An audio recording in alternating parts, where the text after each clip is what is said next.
Christopher Nolan is a director who likes to do experimental, time-shattering blockbusters. He's got a reputation over years of making cold, sterile, hard-to-examine movies that place mind-blowing spectacle over character development, as well as a heavy emphasis and overuse and exposition. A more recent complaint that has emerged post-Inception is that his movies have genuine audible sound problems, and sometimes are incomprehensible to listen to. Nolan has many fans who will go to bat for him. However, many of his detractors will often point to these criticisms, and while his critics have some arguable points, I am still a huge fan of his filmography. The thing that I personally love about Nolan is how he plays with conventions, and then flips everything upside its head. The Dark Knight is a comic book movie, but also a superb crime flick. Inception is a great action movie that is wrapped around big themes about dreams, and Dunkirk is a war movie that is literally one of the most intense experiences I had in the past 10 years in a cinema. Even Tenet more recently, which seemed to confuse just about everyone, I thought worked incredibly well, as Nolan's own trippy vibe twist on the spy formula. There are many ways to interpret Nolan's movies. That is what makes him a special filmmaker in my eyes, and many more. With a new Christopher Nolan movie on the horizon in Oppenheimer, and more reasons for his fans to cheer, and maybe for his detractors to leer, I thought it would be cool if we went back to Nolan's original roots.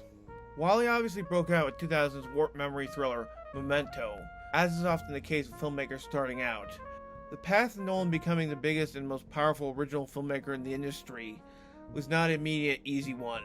No, in fact, it was led with some false starts, and typical of the situation, having to work to earn the studio's trust.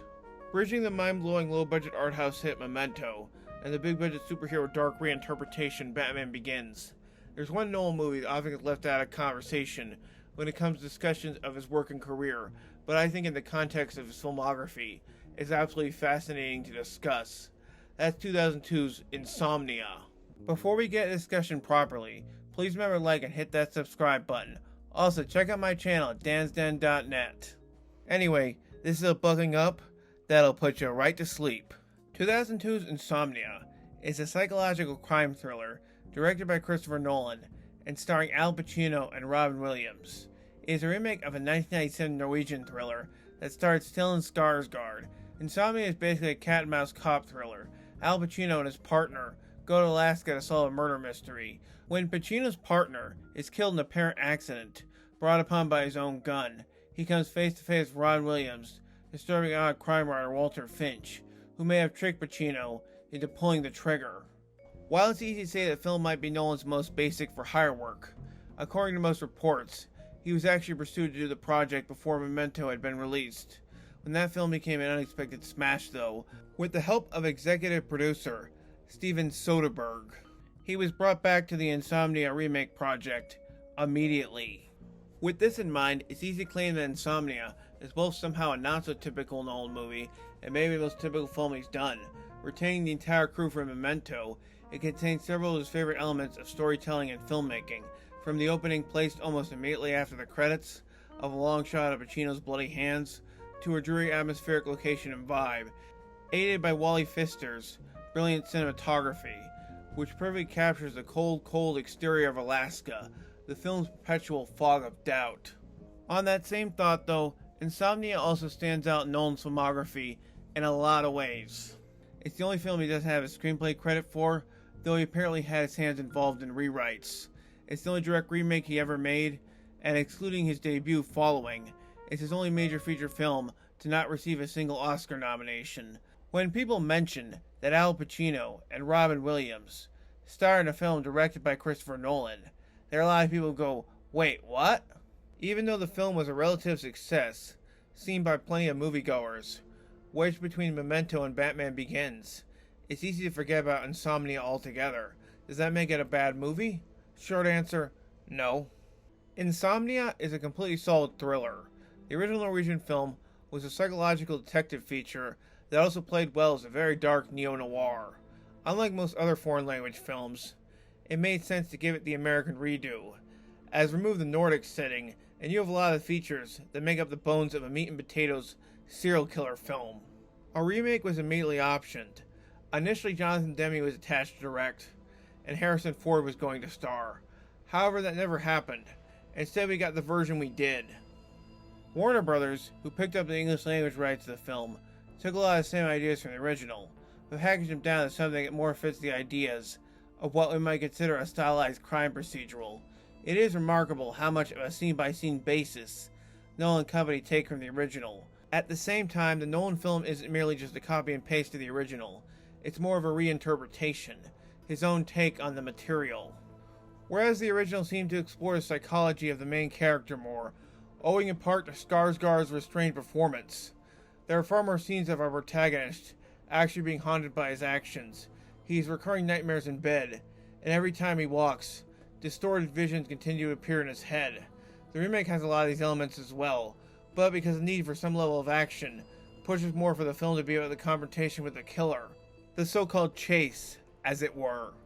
Heck, screenwriter Hilary Setz was very dismissive of the original film, thinking that it needed more character motivation and backstory, a very telling sign of the difference between mainstream American and Northern European sensibilities when it comes to approach in film. The original was of course a mystery, but it felt like it had a bit more rawness to it, an edge that tends to lack in most mainstream American thrillers.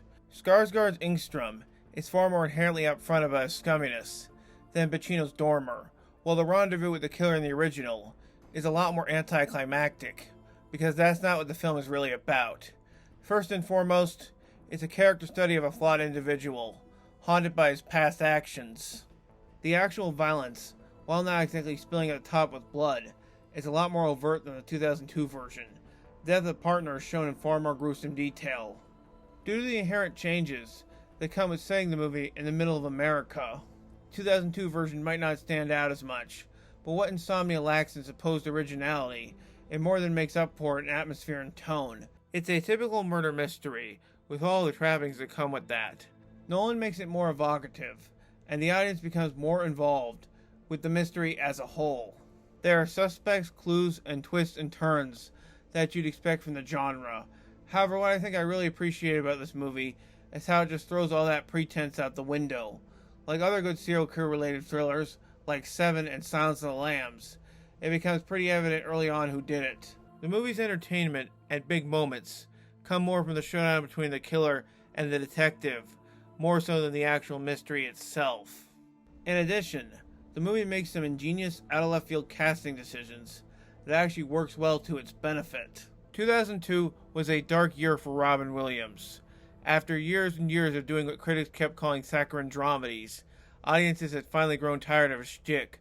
Coming off 2 big failures in a row, he took 3 years off from doing live-action roles, went back to stand-up for the first time in forever, and when he decided to return to the big screen, he just happened to star in 3 of his most inherently unlikable and darkest parts ever, all of them within months of each other: In Death to Smoochie, Insomnia, and 1 Hour Photo. Even though his name is on the poster, and he gets second billing, really if there's any nitpicks I have about Insomnia, it's that I wish there was more Rob Williams directly. Because of the way the film sets up its plot setup and reveals, his screen time is actually rather limiting. However, in another way, you could interpret this as being a smart decision on the film's part. Williams' character is supposed to be an absolute mystery for much of the runtime, that after having him appear very briefly in a blurry vision and his voice showing up at the phone creepily, it becomes a genuine shock moment when he enters the frame proper. Williams was one of the most sympathetic actors of all time. Even when he's doing his manic impressions, it's very hard to imagine someone with his voice inflection turning out to be an absolute psycho, and yet it works. This is what Nolan in Insomnia, and to an even greater extent, Mark Romanik's 1 Hour Photo, plays off perfectly. That while Williams can appear to be sympathetic, that sympathy is just a facade, an excuse for a turn in crazed obsession and madness. So because it's Robin Williams, and audiences are so ingrained with his lovable silly persona, it's even more meaningful anytime he's on screen, particularly because the movie is building this big confrontation between him and Pacino's character. Well, I think they will have come away feeling like they have seen a new Robin Williams. Seeing Robin Williams doing something they have never imagined that he would or could do. He is a very exciting presence in the film because he is both extraordinarily surprising in the role and very frighteningly realistic. Christopher Nolan, 2002 interview with Showbiz Monkeys. In comparison to Williams' more subtle villainous part, Al Pacino, especially at this point in his career, was not an actor known for his subtlety, instead chewing up the scenery as much as humanly possible. However, Nolan does manage to get some great, surprisingly meditative moments out of Pacino in places you might not expect. Think about it this way. A lot of the film is structured around the fallible idea that Dormer, Pacino's character, intentionally shot his partner, the idea of whether he was in the right mindset when he fired that bullet. Certainly the way Nolan frames and shoots that scene makes it look at first glance like he did it on purpose. This plays a part in his antagonistic one-on-one relationship with Walter Finch, who, as he puts it on the phone chillingly, "You and I share a secret. We know how easy it is to kill someone." In this case, you know exactly what he's talking about. So while Big Meaty Al, or Al Pacino, does in fact rear his head several times throughout the film, a lot of those scenes feel like great personal inner monologue type character establishing moments to imply that Detective Will Dormer, like all people of his ilk, is far from some sort of angel, and is probably more dirty than he's initially led on to be.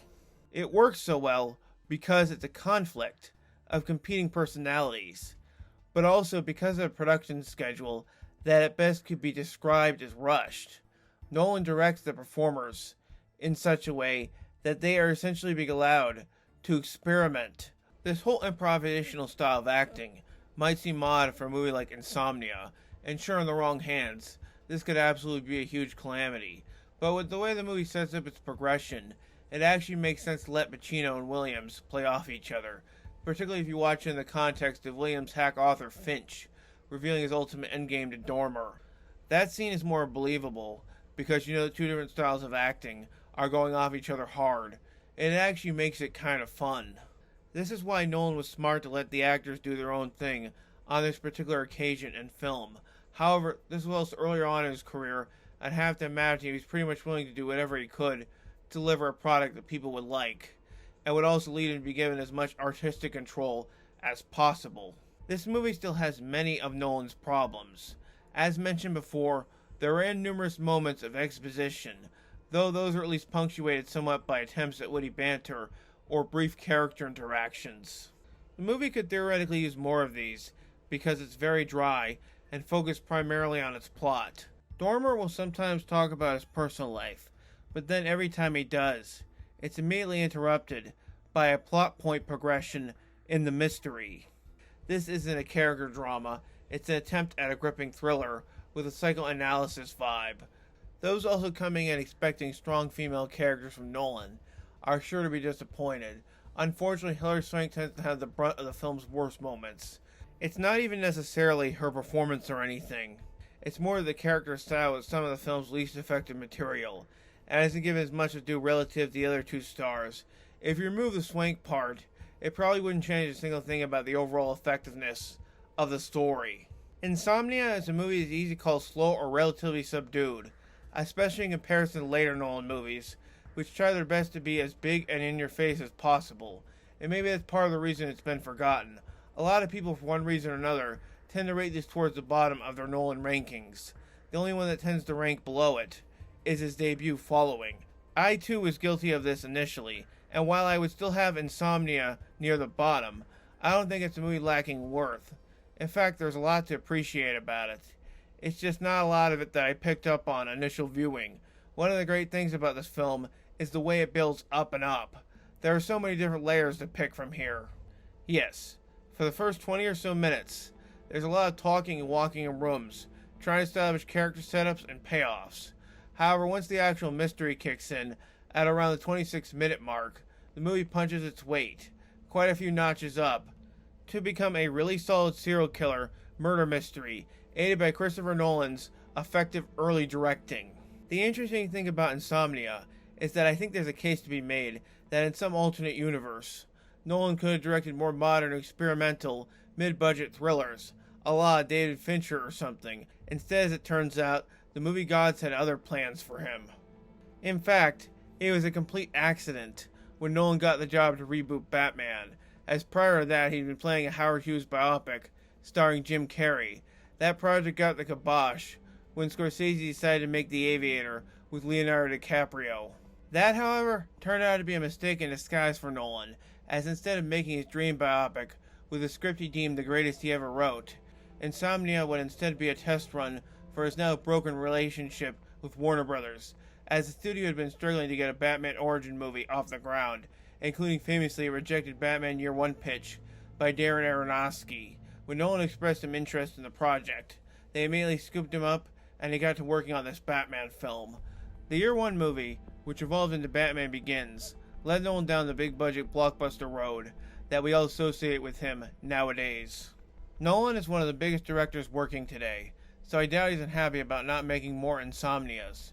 But I'd love to peek into the world, where he'd go on to become one of our mid-range, budget thriller kings. That could have been an interesting career path, but fate has a funny way of dealing with careers.